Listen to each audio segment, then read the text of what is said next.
Hi, welcome to my YouTube. My name's Louise. Today we're going to make raindrop stacker rings. They are so much fun to make. Before we get started, make yourself a cup of tea. Don't forget, like and subscribe and ring that bell.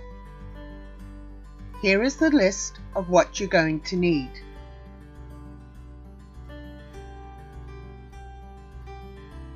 We'll also put it down below.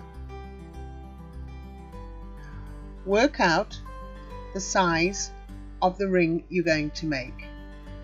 Put it on your mandrel or wrap a piece of paper around roughly the size that you're going to need it. Sellotape it down. Put where the ring is going to fit on the piece of paper and mark. If you notice, I've gone for the larger side, not where it's narrower. I cut the wire roughly 10 centimeters. This is for a ring size J and the wire is 1 millimeter. You can use wire between 0.7 millimeter right up to 2 millimeter. 3 millimeter is a bit too big and under 0.6 millimeter a little bit too thin. It bends too easily. I cut 3, it is for a friend. But you can do more. To be honest, they're so easy. I ended up doing quite a few. If you're ordering the wire, I would suggest ordering from 0.8 millimeter up to about 1.5 millimeter, because when you start making them, you really are going to enjoy doing them. Now what you do is get your ring mandrel again, wrap your wire around. Try and make it halfway equal on both sides. It's not the end of the world, but it just makes it easy when you're burning it if you made it half.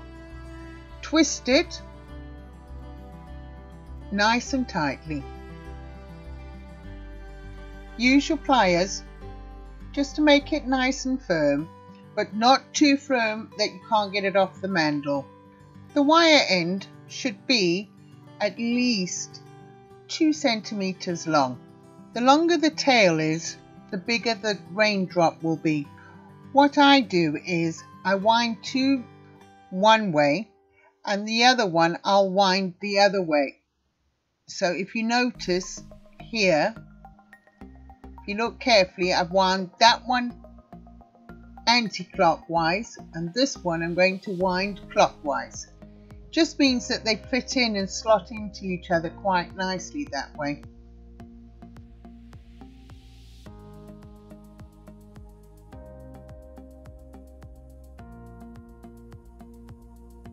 Get your heat reflecting block. I use this block because then I know I don't have to worry about burning a hole through the table. Now your soldering tile, they say that it's heat resistant, but so far I haven't found anyone that's heat resistant that does. Heat definitely still goes through to the bottom of the table. That's why I always use the heat reflecting block, just to be on the safe side. Get your pieces of wire and bend them a little bit up, as you can see what I'm doing on mine. Now get your micro torch, turn your torch on, make sure it is the blue flame because that is your hottest flame. Use the tip of the blue, not go all the way in or all the way out, just on the tip of the blue. That is about your hottest heat and you're needing the hottest heat. Now you will notice it will start melting like mercury. Now excuse the shake, I'm in a shed and the wind is blowing at the moment like crazy. As soon as it's done, put it into the water. Use your pliers, don't use your fingers, you'll know all about it.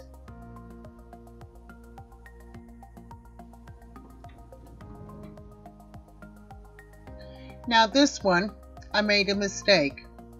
What happened is I was burning the end, as you can see here, quite nicely. And what happened was, as you can see here, watch, I turned my flame in onto the ring.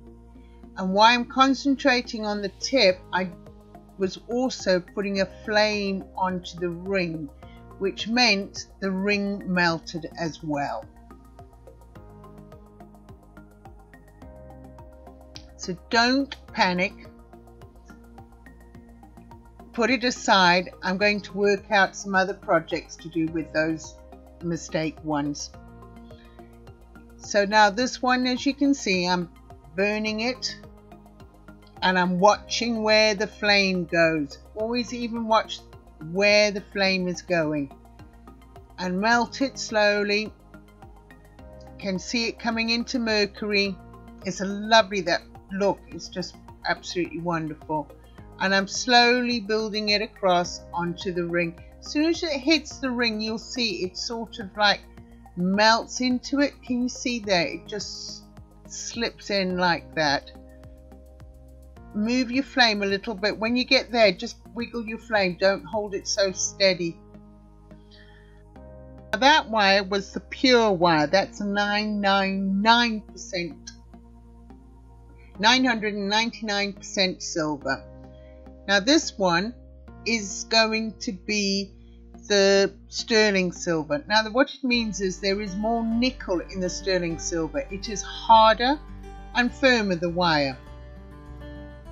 But the problem is when you do burn it, it comes out a little bit more blacker. Again, excuse the moving around like it is. The wind was really bad at this time. The disadvantages of filming in a shed.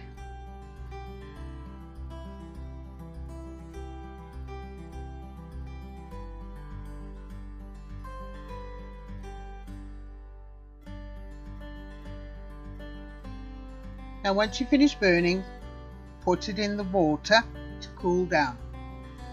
Now if you notice how black that one is compared to one that I've done, which is the pure silver.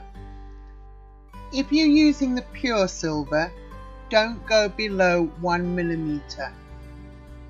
It becomes too soft and pliable and doesn't harden as well as the one with the nickel in it. Now to the polishing. Use an 800 to 1000 grit and just give it a good sand over.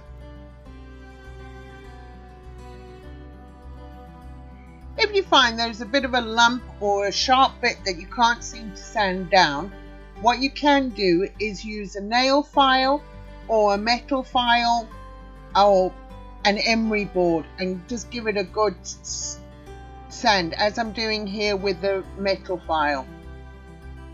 Just grind it away. Then smoothen it down again with sandpaper until it's nice and smooth. I'm using a rubber block, but you can use like a chopping board or something so you're not scratching the table.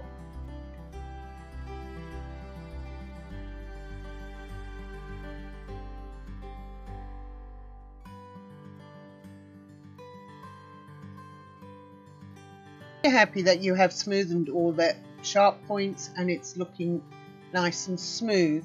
It will give a sort of like a brush color, like you've brushed it with wire.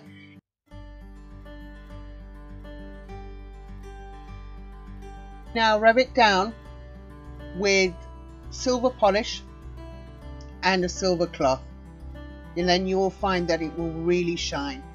The more you sand it, the better it will look. If you go from, let's say, 800 grit to 1000 grit, and even if you go even higher in grit, the better the shine is, the more deeper the shine.